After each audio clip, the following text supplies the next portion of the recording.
the other name just has been a rocket ship, and it's just, I'm calling out just because, again, part of the process for us is to really screen and filter our names based on their factor score for the current quad, as well as, sort of, an industry overlay, and then any kind of fundamental we can pair to it. Tempest is a diagnostic company. It has an AI component to it. It has a genomic and genetic component to it. So there's a lot of exciting stuff happening. It's a little bit of a, squishy science in terms of when I've talked to people who are slightly familiar with what goes on inside. And, they do a lot of high throughput genomic sequencing, trying to sort out, how disease starts from a genetic and very base case level. It got pushed into, I guess, Nancy Pelosi's portfolio, which I think in part has explained its move. The reason I'm mentioning it here is because it has, displaced 10x Genomics as the lowest ranking name on my list.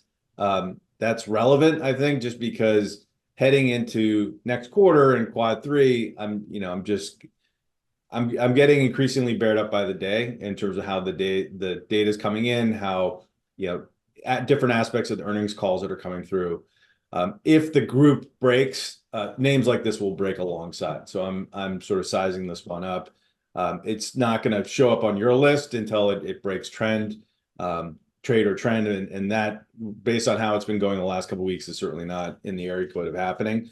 So I'm going to just keep a watchful eye on that, just because I think the factors are, hollowing out underneath, right? Like there's a rot here that looks really interesting to me. I mean, Yeah. I never thought that I'd hear in a professional independent research meeting Nancy Pelosi's name as a factor exposure.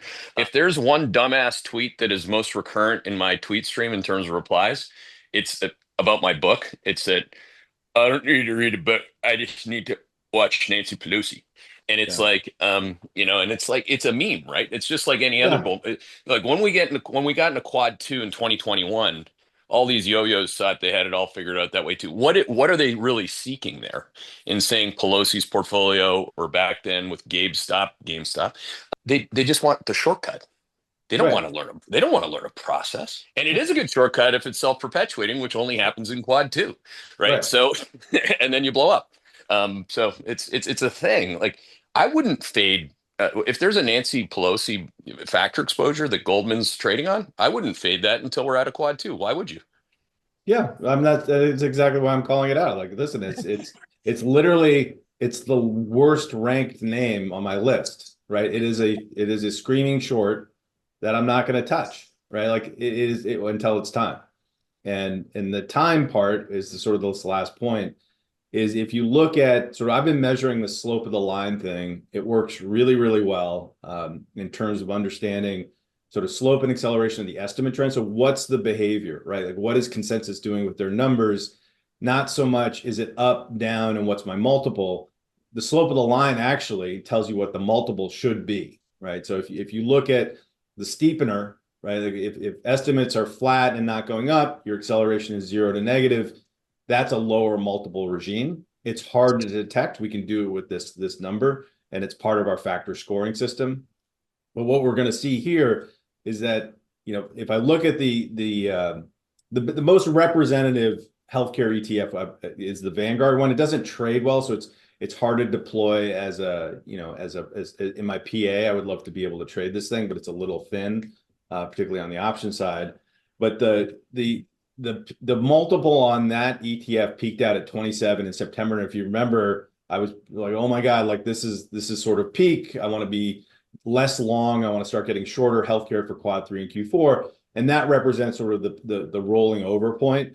Q4, we only gave up about 3 points, right, of that multiple, went from 27 to 24. The trough is 16, 17, right? So we have such, so to quantify this, right, I can use my healthcare macro data to forecast what the slope of that estimate line is going to be.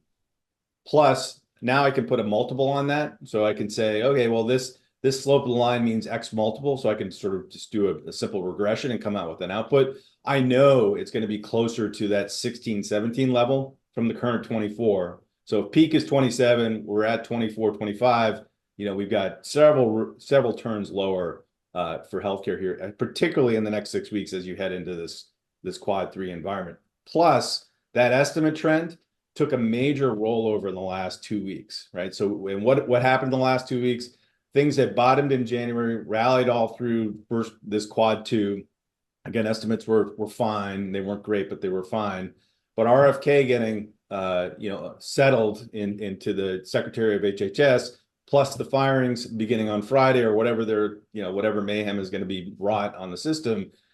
Now the consensus numbers are rolling over, right? So what they've stopped going up, and now you're starting to see the retrenchment. So I think from a behavioral point of view, plenty to worry about, plenty of reasons why, hey, my 2026 number isn't going to be so good if you're sitting from the perch of the sell side estimate line. What is that going to do? That's going to flatten out the slope. It's going to negative acceleration.